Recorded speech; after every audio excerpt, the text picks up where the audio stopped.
Hi guys, welcome back to Heartfilia Railway. Hope this video finds you well. Hope that you're all doing alright. Today we're going to bring you an update on Heartfilia Railway's layout. So we're going to get on with an update video today. Before we do get into that though, don't forget to hit that like button, hit the little bell, ding-a-ling, so that you can get updates from the railway channel. And also don't forget to hit subscribe and also leave a comment. Let me know what you think of how we've progressed so far. So I'm going to show you a few things I've been doing over the last couple of weeks. It's been beautiful weather here in the United Kingdom. It's been lovely and sunny.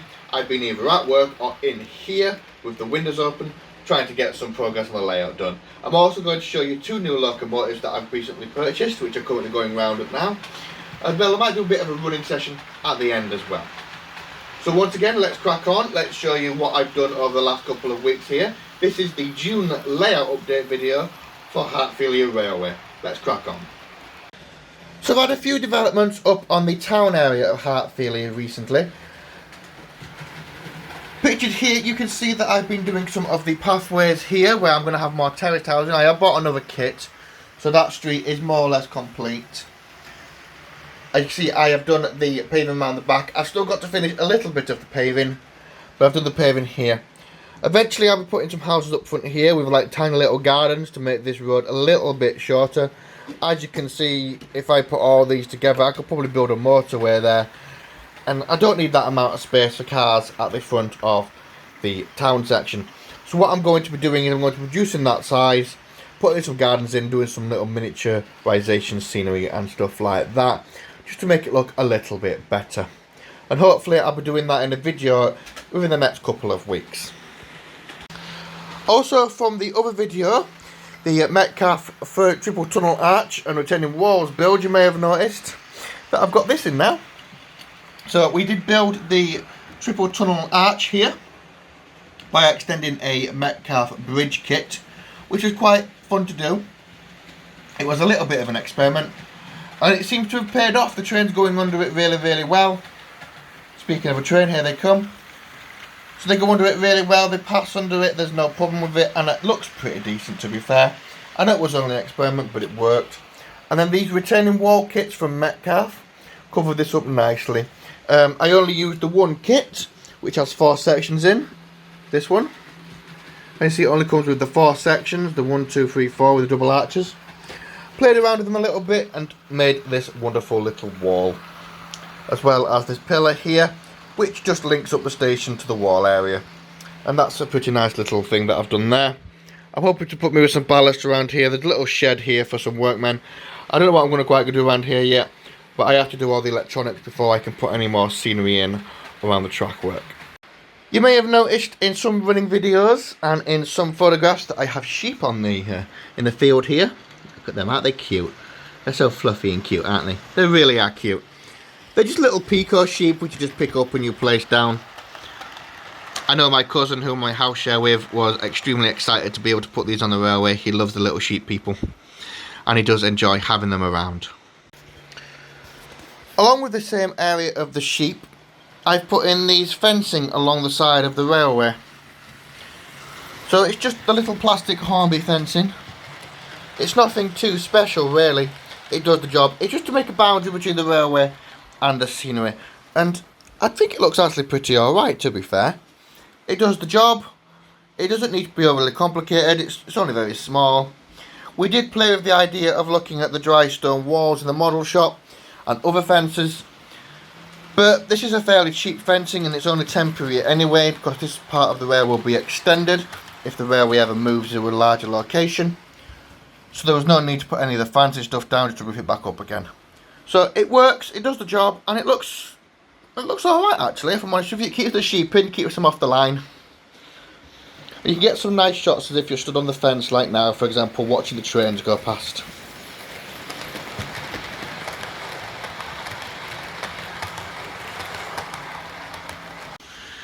So, another thing that I've added to the railway, just for a little bit of realism, is just outside the church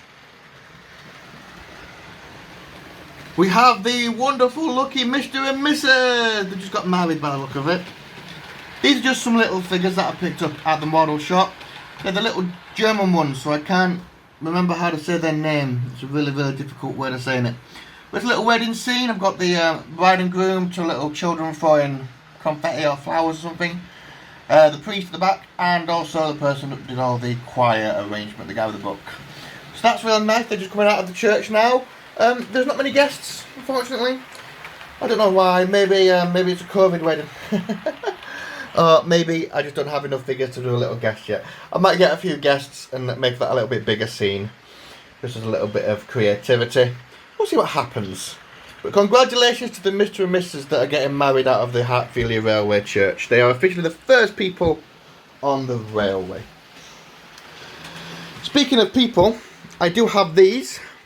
The suburban street scene with all the women and the men and the lady who's got the bucket who's going to be cleaning.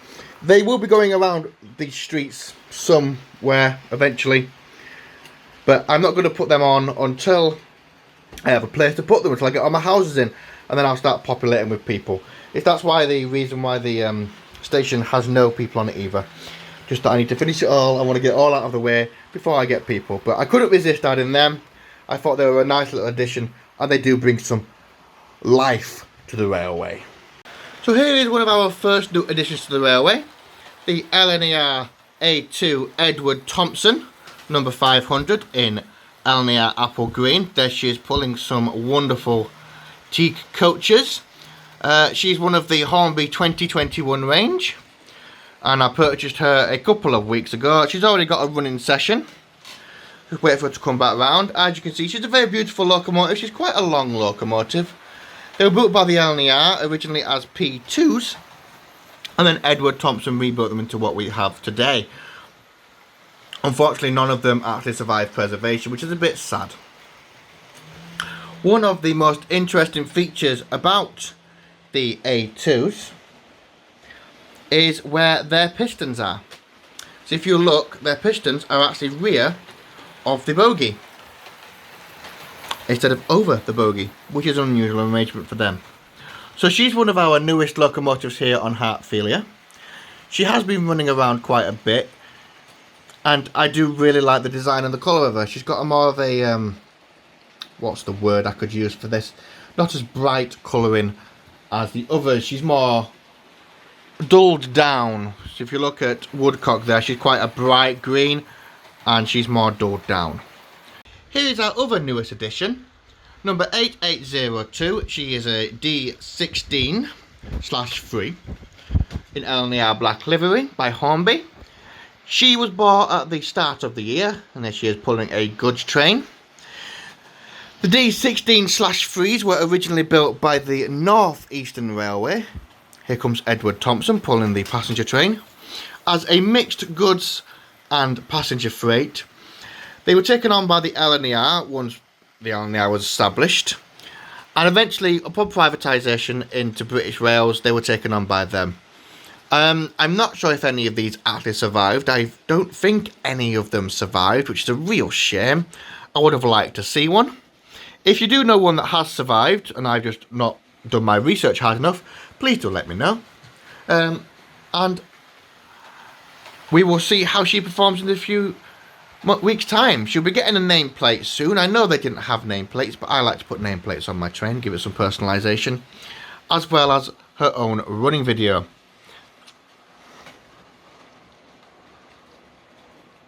Just wait for her to come out for the tunnel. We'll do one last pan shot. Here she comes. Isn't she beautiful? She reminds me of Edward from Thomas the Tank Engine. And finally, once again, sorry for the mess over on the table. I have been busy. I have bought these terrace shop fronts, which will be joining them ones over there shortly. So once I've made this video, I'm going to be cracking on with these for today's project and getting them on the railway, cutting down the baseboards as we did with the terraced housing in the paving slab video, and completing our high street over there, which should look really nice. So I've got them to complete. I will also in the future be buying some more card kits to be finishing off the terraced housing, as well as showing you what I've got planned for this section over here. And also I'll be changing the station area around the back a little bit as well. but that is for another future update video. Anyways, thank you very much for joining me. It's lovely weather outside, as you can see through the window. You can see it's lovely and bright out there. I want to wish you all the best of health and luck for the upcoming lockdown departure. I know it's been delayed now by a couple of weeks. Thank you, Boris. But it can't be helped. Remember to get your COVID jab if you are eligible, so that we can get back to some normality. But in the meantime, continue watching the Heartfilia Railway videos. Continue liking them. Continue commenting. The comments mean a lot to me, guys. With all due seriously, they give me feedback. It makes me know I'm doing alright. It makes me feel like I'm providing what you want to see. And the more subscribers I have, the better. So please subscribe, like, comment, and click on that bell so you get more updates. But I've rambled on long enough now. So from me, I want to wish you all good luck. Thank you for joining us, and I'll see you next time.